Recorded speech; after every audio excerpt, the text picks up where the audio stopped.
Ever stop to wonder if finally achieving that, that big goal will actually bring that real deep down feeling of satisfaction you're hoping for? Mm-hmm. That's the kind of the core question we're digging into today. Yeah, it's a fascinating relationship, isn't it?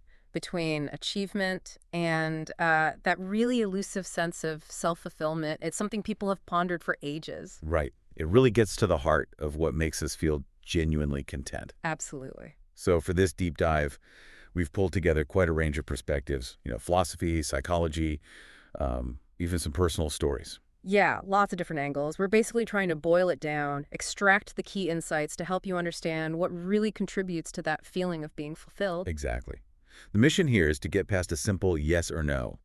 We want to unpack the nuances, how and why our accomplishments might, or, well, might not lead to that deeper fulfillment, and what that means for you, for your own goals and well-being. So let's dive in. I mean, it seems obvious at first glance, right? Achieving something feels good. Definitely. That initial rush, that boost, it's undeniable. And our sources, they consistently back that up. They Yeah. talk about increased self-esteem, a real, tangible rise in confidence. Yeah, that feeling of, I did it, it's powerful. Incredibly powerful, like finally nailing a difficult presentation, maybe. Or mastering some tricky new skill you've been working on, that little internal pat on the back. Exactly. And it goes beyond just that immediate buzz. Setting and achieving goals, it gives us a sense of purpose, Right. direction. A framework for our efforts. Precisely. Plus, think about the challenges you overcome along the way.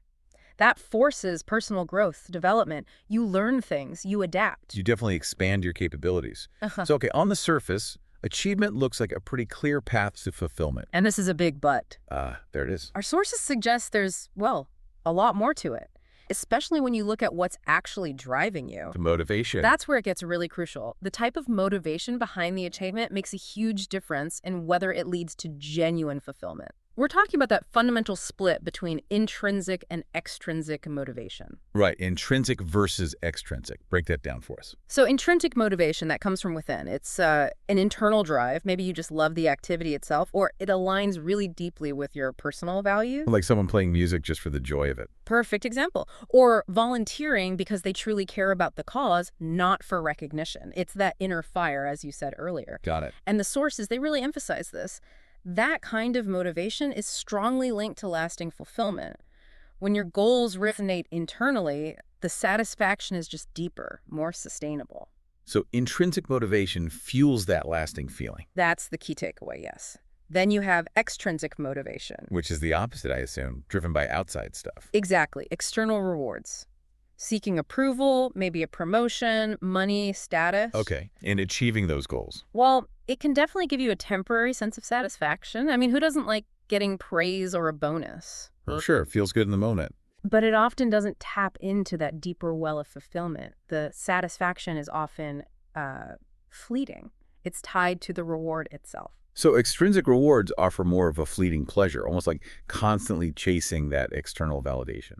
That's a really good way to phrase it. And what's fascinating is how the research backs this up. You've got things like self-determination theory, Right. which talks about our needs for autonomy, competence, relatedness. And there was that 2016 study, I think it was in the journal Research and Personality, both basically highlight how goals driven by internal desires, those intrinsic goals, correlate with higher life satisfaction. Because they naturally align with those core needs, like autonomy. Exactly. When your pursuits feel authentic to who you are, the fulfillment you get is just far more profound. So it's really not just about hitting the target, but why you're aiming for it in the first place. Precisely. Okay, so moving beyond motivation then. Our sources also seem to talk about something even deeper, like meaning and purpose. Yes, absolutely. That's another huge piece. True self-fulfillment, it often comes from feeling like what you're doing matters. That's significance. Right. That it connects to your core values, maybe contributes to something bigger than just yourself. That makes sense. Like hitting a sales target might feel good for a bit, Mm-hmm. but knowing your work actually makes a positive difference. Yeah. That's a whole other level of satisfaction. Totally different level. And as sources point out, fulfillment isn't always just about the end result, the trophy. It can be in the how. Yes. Right. It can come from the journey itself, the challenges you wrestled with, the contributions you made along the way, how you engaged with the whole process. Okay, that adds another layer. But what about the potential downsides? If Mhm. we focus only on achievement, it sounds like there could be some real pitfalls there. Oh, definitely. The sources are quite clear on the risks. One big one is, well, burnout. Ah, yeah. The exhaustion. That feeling of just being emotionally, physically drained from chasing goals relentlessly. Hmm. Often, you neglect other really important parts of life. Like relationships or just rest. Exactly. Relationships, health, downtime. That constant push can really, really take its toll. I can see that. What else? Another key thing is how temporary the satisfaction from just achievement can be. Right, you mentioned fleeting. Yeah, as soon as one goal is hit, there's this immediate pressure, maybe internal, maybe external, to set the next one. It creates what one source called an unsustainable ladder. An unsustainable ladder. I like that term. Just climbing and climbing. Constantly climbing without ever feeling like you've truly arrived anywhere fulfilling. It's often linked to relying only on those extrinsic motivators we talked about. Each step gives a little boost, but it doesn't last, so you need the next one. Exactly. And then there's the danger of tying your self-worth entirely to your accomplishments. Oof, yeah, that sounds risky. It's incredibly risky because what happens when you face setbacks or failure? If your entire sense of value is wrapped up in success, Then failure feels devastating. It could lead to serious anxiety or even depression, I imagine. it certainly can. Your sense of who you are becomes totally dependent on external results. A really shaky foundation, as you put it earlier. Hmm. And this connects to something called the hedonic treadmill theory. Hedonic treadmill. Okay, what's that? The basic idea is that we humans, we adapt pretty quickly to positive changes, including achievements. So that initial joy, it fades. And you return to your baseline happiness level. Pretty much. You're Yeah. back where you started, emotionally speaking, and you need another hit of achievement to feel that high again. Like getting a new phone. Super exciting at first. And then a few weeks later, it's just your phone. Right. Beware the hedonic treadmill. Yeah. So achievement alone gives that temporary high, but not sustained well-being. Exactly. True fulfillment needs more. It's this cycle of needing more and more just to feel okay. Which all strongly suggests that maybe fulfillment isn't just about checking off boxes on some grand list. Not at all. Our sources really point towards fulfillment being more of a blend, a mix of things. Achievements can definitely be part of that mix, but they need to be balanced with other vital things like healthy relationships, personal growth. And maybe that sense of contributing to something bigger we talked about. Yes, exactly. It's about seeing the bigger picture, taking a more, holistic view of your life. Finding that balance. Mhm. Pursuing goals, but also nurturing other parts of yourself. Right. Your connections with people, things you enjoy just for fun, taking care of yourself physically and mentally. And it's crucial to remember fulfillment is deeply personal. Subjective. Very subjective.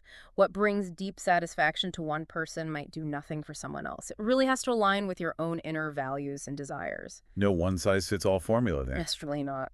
Now, we've focused a lot on the outcomes, the achievements, but what about the process itself?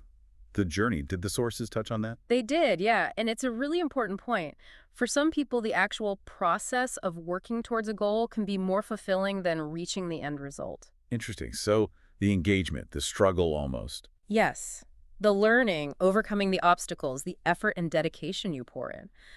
There's a real satisfaction in that. That makes sense. You learn so much about yourself, your own resilience along the way. You really do. And this just underscores how important self-reflection is. Taking time to look inward. Exactly. To really understand what fulfills you. What are your core values? Wow. What activities genuinely bring you joy? What kind of impact do you want to make? It helps you steer your ship by your own internal compass, not just the external map. Beautifully put. And related to that, something simple but powerful, practicing gratitude. The achievements you do have. Yes. Actually acknowledging your progress, appreciating what you've accomplished. It can help counteract that hedonic treadmill we were talking about. Kind of helps you savor the wins instead of instantly looking for the next one. Precisely. It grounds you in the present achievement. Good reminder. Okay, one final piece our sources brought up seems really foundational. Self-acceptance. Ah, yes. This is profound. Some people achieve incredible things, externally speaking, but still feel empty inside. Often it's because their self-worth is still entirely tied to those external successes. They haven't cultivated that inner sense of just being okay with who they are. So even with all the awards and recognition, there's still this internal void. Exactly. The sources suggest that real inner peace often comes more from self-compassion. Being kind to yourself. Yes, accepting yourself, flaws and all, not relying solely on accomplishments for your sense of value.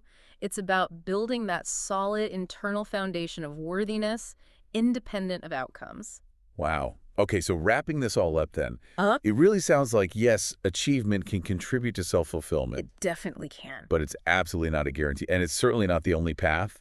It's much more complex, more personal than that. That sums it up perfectly. True fulfillment seems to emerge from this combination of meaningful pursuits, ideally driven by that intrinsic motivation we discussed, Right. aligned with your core values, balanced with other vital life areas, and all resting on a foundation of self-acceptance. So for you listening, as you think about your own goals, what you're striving for, maybe just take a moment. Really consider the why.